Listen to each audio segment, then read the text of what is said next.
Alright guys, Doctor here and welcome to my beginner's guide for Hell Let Loose in 2021. This video has been made for first time players in mind, but it could also help out veteran players.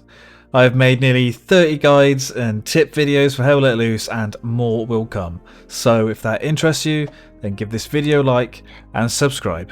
I also livestream Hell Let Loose where I play with my community. DirectX 12. So before booting up the game, we need to set some launch properties to give you an extra frame rate boost. So go into your Steam library, right click the game, click on properties and enter -DX12 into your launch options. This setting will give you a really nice frame rate increase. It can make your game a bit stuttery when you first get into a match, but if you spin around a couple of times after you first spawn, it clears up.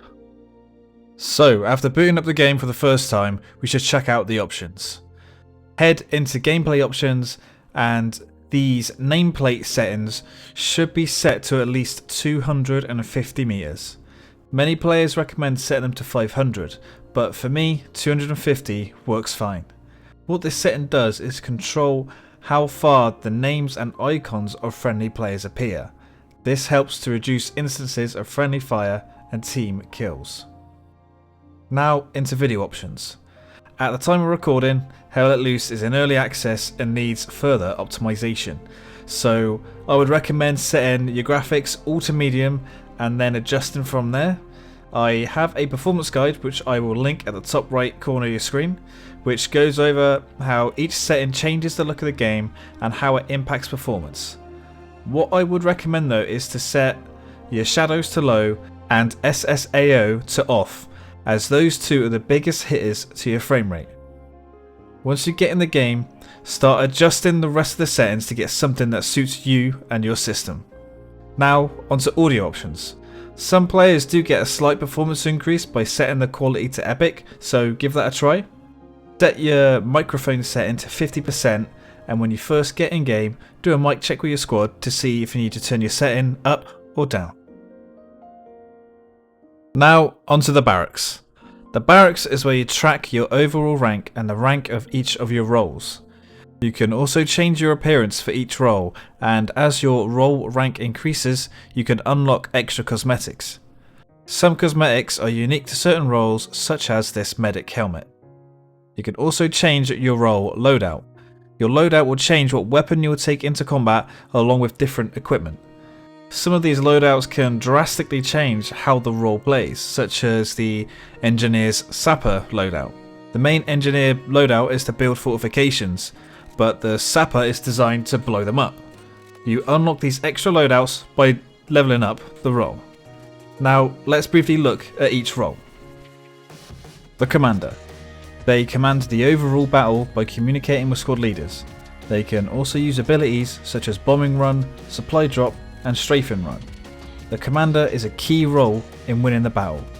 I would recommend getting experience in every role, especially an officer, before trying out the Commander. The Officer. The Officer commands a squad. Their default loadout comes with an SMG, pistol, grenades, smoke grenades, bandages, binoculars and a watch. They can place down markers for their squad, which are also viewable for the team, and build observation posts, which are spawn points for their squad, and then garrisons, which are spawn points for the team. The Rifleman. The Rifleman is the standard role in the game and a good role for beginners. They come with their force's standard issue rifle, grenades, bandages, a hammer and an ammo box. They can place the ammo box on the ground for friendlies to replenish their ammo and equipment. The hammer is used to build fortifications once someone with a wrench has placed down a blueprint. The blueprint will look like this, a transparent green object. Assault. The Assault is the close quarters combat specialist. They come with an SMG, grenades, smoke grenades, a hammer and bandages. This can be a tricky role to play as the SMG is pretty weak at range, but if you can get close you can cause some havoc. The Automatic Rifleman. This role is built to kill and suppress the enemy. You get a very powerful weapon, grenades, a hammer and bandages. This role in my opinion is the best for newcomers. That's because The rifle they get is really powerful, you get a bunch of ammo, and all you need to focus on is killing people. The medic. The medic's primary function is to revive and heal friendlies. They come with a rifle, pistol, smoke grenades, morphine, and a lot of bandages. If you play this role, be aware of the limited ammunition that you carry. The support. The support function is to place supplies down which other roles can then use to build things with. Officers need supplies for garrisons, engineers need them for everything, and the anti-tank can use them for gun emplacements. This is a very important role in the game. They come with the standard issue rifle, grenades, a hammer, bandages, and the supply box. The machine gunner. Well, you can guess what the machine gunner does. They carry a light machine gun which can be deployed on the ground or on top of cover like a wall, and you can destroy the enemy very effectively and suppress them even better. They also carry a pistol and bandages. The key to this role is your position. Don't expose yourself too much as you will get picked off or sniped pretty easily. The anti-tank. The anti-tank comes with a standard issue rifle, a rocket launcher, grenades, and bandages. Their primary function is to take out enemy armour. They also come with a wrench which they can use to build an anti-tank gun emplacement. However, you do need supplies to do this, and every shot from the gun takes munitions from your team's munitions resource. The engineer. The engineer is a key role. They come with a rifle, anti-personnel mines, anti-tank mines, a wrench, a hammer, a blowtorch, and some bandages. They can repair tanks with their blowtorch and place down fortification blueprints such as sandbags, barbed wire, tank traps, and they can also place down resource nodes. And these nodes help to generate resources for the team. If you need more information on the resource system, then check out my video in the top right corner of your screen. Tank Commander. The Tank Commander is the leader of an armour squad. They come with an SMG, pistol, bandages, and binoculars. This role can go into any position in the tank itself, and it is not limited to the commander seat. The Crewman. Crewman fills up the other parts of the armour squad. They come with only a pistol and bandages, and they can go into any seat in a tank. Spotter. The spotter's primary function is to lead the sniper and spot people for him. The spotter acts like a squad leader and can build outposts and garrisons. They come with an SMG, grenades, anti-personnel mine, a watch, binoculars, and bandages. The sniper, well, you snipe people from far away. You get your forces, sniper rifle, pistol, grenade, and bandages. Now let's hit and list to find a server to play on. When the list refreshes, you can see the server name, the number of players on the server, the max amount of players on the server, the map, the mode, and the ping. You can also set a server as a favourite by clicking the star on the left. The two game modes currently in Hell Let Loose are Offensive and Warfare. Offensive is an attack versus defence mode where the attacking team needs to keep moving up and taking objectives. They get a limited amount of time to capture each point, but doing so will increase the time they have. If you've played Battlefield or Call of Duty Ground Warfare, you will be familiar with this, but only 2 objectives are active at one time. When you click on a server, you get this extra information on the right. VIP slots are something set by the server owner and let players who have VIP status jump straight into the game and skip any queues. And here is where you can see how many people are in the queue and how many people the queue can hold. I would recommend playing on a community server and not one of the HLL official servers. This is because on the official servers there are no active admins who can remove toxic players, team killers and cheaters, but on community servers there will be. So now join a server, and once it's loaded you need to choose which team to play on. If one of them are greyed out, it's because there are too many players on that team. Once your team has been selected, check out the server rules if there are any, on the right. The next choice depends on what type of game you want to play. Do you want some infantry action?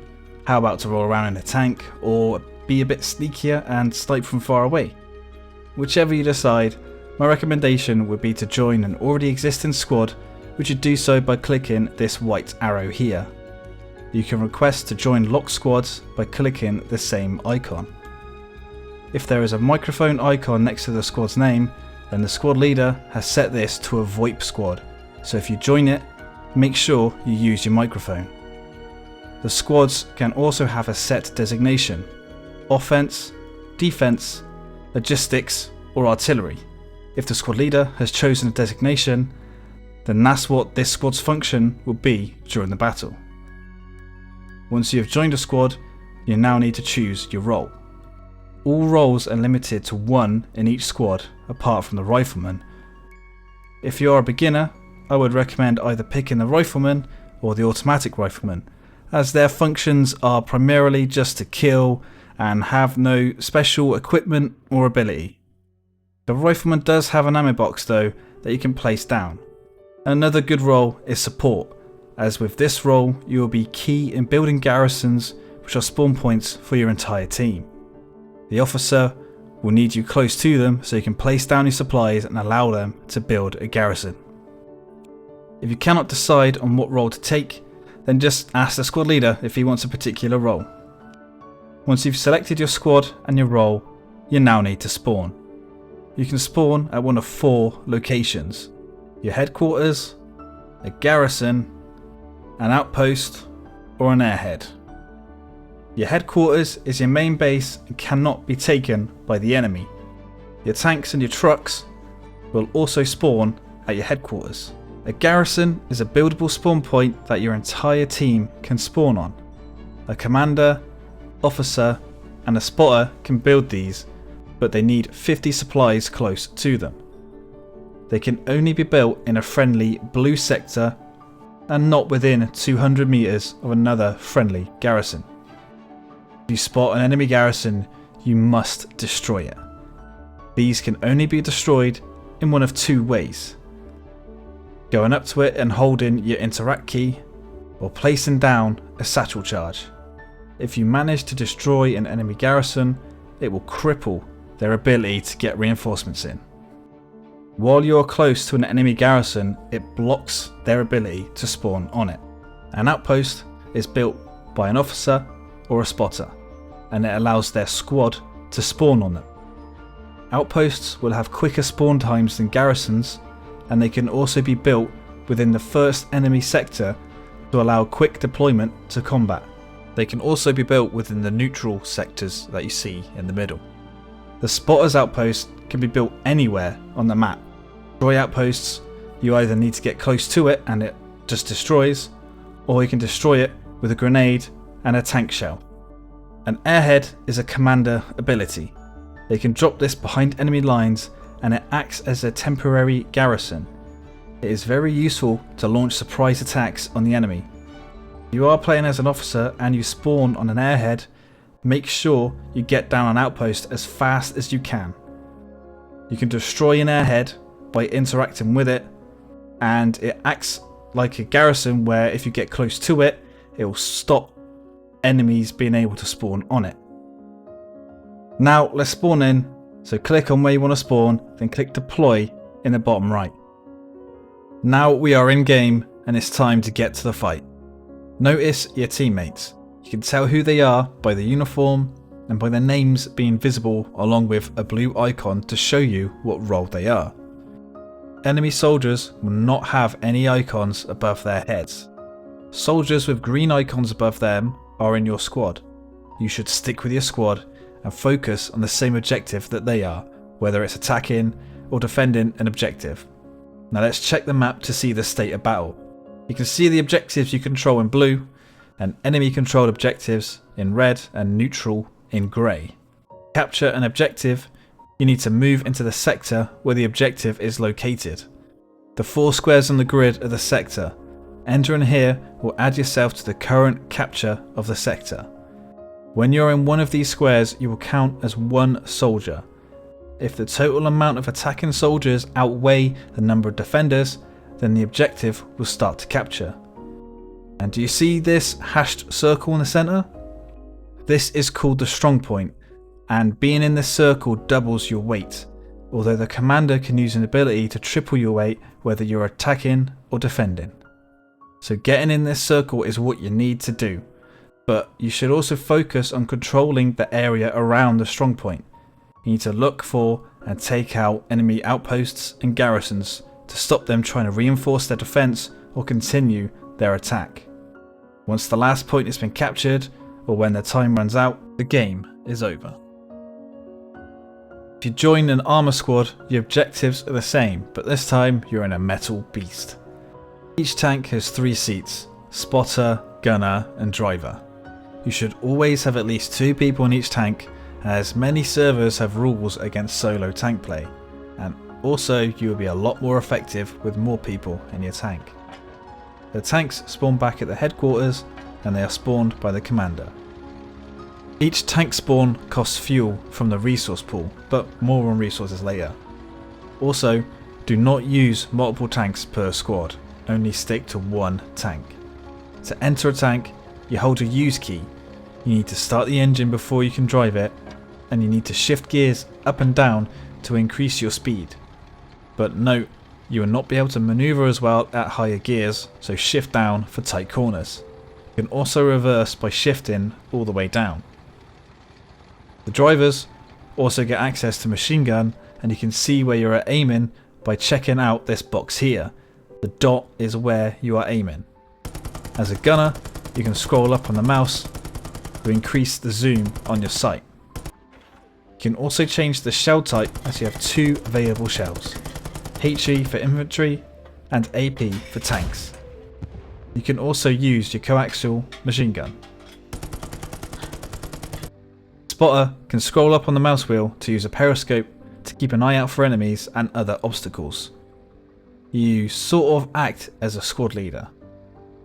I will link to a guide on tanks in either the top right corner of my screen or in the description, made by Mono, as I don't have that much experience in tanks. There are 2 available trucks in the game: a transport truck and a supply truck. The transport truck can hold up to 12 people, that's the driver and 11 passengers. These are a great way to get to the front line quickly or to try for a wide, cheeky flank. The supply truck can carry 2 people, so that's the driver plus 1 passenger in the front. Their function is to drop off supply crates to aid in building up fortifications, nodes and garrisons. They carry 2 crates to a value of 150 each. Both of these trucks can be respawned by the commander at headquarters. So I've mentioned supplies here and there so far, but what are these things? Supplies are needed to build all fortifications, nodes and garrisons in the game. A team that doesn't use their supplies will be a team that loses. You can get supplies in several ways. Firstly, the support role can drop down a box of 50 supplies. They get the supplies back after a cooldown of 5 minutes. They can half this cooldown if they walk within a radius of a manpower node. They don't need to stay in the radius, just walk within it for a second. Another way to get supplies is for the commander to drop them from the sky. This can be risky as they parachute in and they're pretty easy to spot. If you see an enemy drop, then there could be enemies where it's dropping and they could be planning to get a garrison built with some fortifications. Report these drops in and head there to take them out. The last way to get supplies are from the supply trucks. If you see enemy supplies anywhere, even if there's no combat taking place, you should dismantle them by going up to them and holding your use key. Resources are needed for various things in Hell Let Loose. Firstly though, you can see how many resources your team currently has by opening your map and looking at the top. We have munitions, manpower and fuel. They are generally used for commander abilities such as a bomb and run or to spawn in vehicles. Without resources, you're gonna have a tough game. I have a resource guide already on my channel and I will link it in the top right corner of your screen now or in the description. Playing as artillery may not be the most glamorous of positions, but it can be extremely devastating to the enemy. You can rack up a load of kills and make a significant impact on the match. Check out the video in the top right corner of your screen or in the description below for details on how to play artillery. Communication is key in Hell Let Loose. If you have a microphone, then use it. If you don't have one, then don't worry, you will still have a great game. Just don't play as an officer or a commander, as a microphone is needed for these roles. When you are calling out bits of information or enemy positions, try to keep it quick and simple. Something like contact 200. That's letting your squad know you spotted someone and alerting them at the compass direction of 200. The compass is at the bottom of your screen. You can also ping in this game, but a bad habit, and I'm guilty of this, is to just ping an enemy position and say enemy on my ping. Still doesn't really let your squad know where the enemy is, so at least give a direction to let your squad know where to initially look and where to take cover from. Hell Let Loose is a tactical or realistic shooter, so every weapon in the game is deadly. The rifles will one hit kill you up to 100 meters. SMGs are 2 shots at close range, so you will die quickly. A headshot with every weapon at any range will kill you. So when you are in combat, keep in cover or at least use concealment. It's important to note that bullets can penetrate cover in this game. It depends on the type of cover you're in and the type of weapon that's being fired. Generally, small arms fire, such as the weapons you will use, will penetrate wooden cover, but not trees or stone. Remember, you can lean out of cover with Q and E by default on your keyboard. And if you get hit and you're still alive, you're going to bleed out, so use a bandage. If you've run out of bandages, a medic can bandage you, or any other player in the game can actually bandage you as well, and you can bandage other players, even if you don't see a bandage icon above them. Bullets in Hell Let Loose are physics, so when you're shooting at distant targets, you will need to compensate for bullet drop, and if you are aiming at a moving target, you need to aim ahead to hit your target. I have created guides for most of the weapons in the game, which will show you where to aim, so check these out on my channel. And that should be enough to get you going in Hell Let Loose. As I said earlier, on my channel I have nearly 30 videos on guides and tips for this great game, ranging from role tips, weapons guides, performance guides. I also have many gameplay videos, so subscribe to my channel so you can check these out. I hope this video has helped you out, and if it has, please give it a like, subscribe for more, and thank you for watching.